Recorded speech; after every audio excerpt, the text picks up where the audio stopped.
Election code అమలులో ఉన్నప్పుడు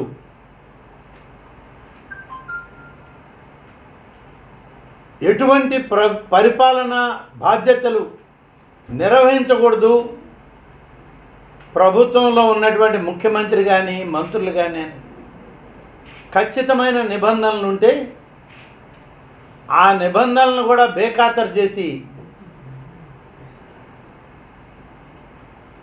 అధికారులను ఇబ్బంది పెట్టే విధంగా సీనియర్ ఐఏఎస్ ఐపీఎస్ అధికారులు ఇది సరైన విధానం కాదు అని చెప్పినప్పటికీ వాళ్ళు విన్నపాలను బేఖాతరు చేసి తన రివ్యూలు మొదలుపెట్టడం, ఆ రివ్యూల వెనక రాష్ట్ర అభివృద్ధి ప్రగతి గురించి కాదు కానీ వేల కోట్ల రూపాయలు తన అనుయాయులు ఎవరైతే ఉన్నారో కాంట్రాక్టర్లుగా లేకుంటే పెద్ద పెద్ద రాయితీలను పొందేటువంటి వ్యక్తులుగా వారందరికీ చివరి నిమిషంలో ప్రభుత్వ ధనాన్ని దోచిపెట్టడానికి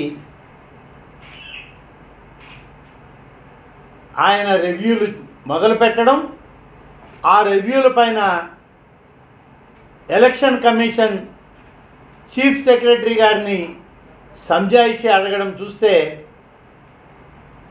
కొత్త రకం దోపిడీకి తన పరిపాలనని అడ్డం పెట్టుకొని చంద్రబాబు నాయుడు గారు ఒక కొత్త రకం దోపిడీకి తెర తీశాడని చెప్పక తప్పదు. 32,000 కోట్ల రూపాయలు ఇప్పటికే పెండింగ్ బకాయిలు ఉన్నాయి ఈ రాష్ట్రంలో. అప్పు తెచ్చి అప్పులు తీర్చేటువంటి ఎకానమిస్ట్ ఈ దేశంలో ఎవరైనా ఉన్నారంటే అది ఒక చంద్రబాబు నాయుడు మాత్రమే. ఎక్కడైనా ఏ ప్రభుత్వమైనా ఆర్థిక సంస్థల నుంచి అప్పు తీసుకుంటే ఆ అప్పుకి సరిపడా ఆస్తుల్ని పెంచుకుంటాయి. ఎక్కడైనా ఆస్తులు పెరగాల్సిన అవసరం ఉంది. కానీ చంద్రబాబు నాయుడు గారి హయాంలో ఆస్తులు పెరగకపోగా తన తప్పుడు నిర్ణయాల వల్ల, తప్పుడు విధానాల వల్ల ఆర్థిక పరిస్థితులు క్షీణిస్తూ ఉన్నటువంటి సందర్భంలో చివరిగా ఎన్నికలు పూర్తయి మరొక 40 రోజుల్లో ఈ రాష్ట్రంలో రాబోయేటువంటి కొత్త ప్రభుత్వానికి ప్రజలు తీర్పిస్తే ఆ తీర్పుకు అనుగుణంగా కొత్త ప్రభుత్వం ఏర్పడాల్సిన సందర్భం ఉంటే ఈలోగా తన అనుయాయుల యొక్క దోపిడీకి సహకరించడానికే రివ్యూలను పెట్టాడు.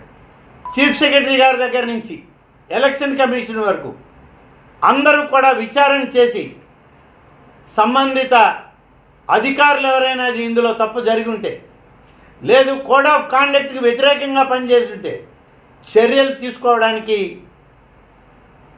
వాళ్ళు సమాయత్తం కావాలి అని చెప్పి ఈరోజు మేము డిమాండ్ చేస్తున్నాం.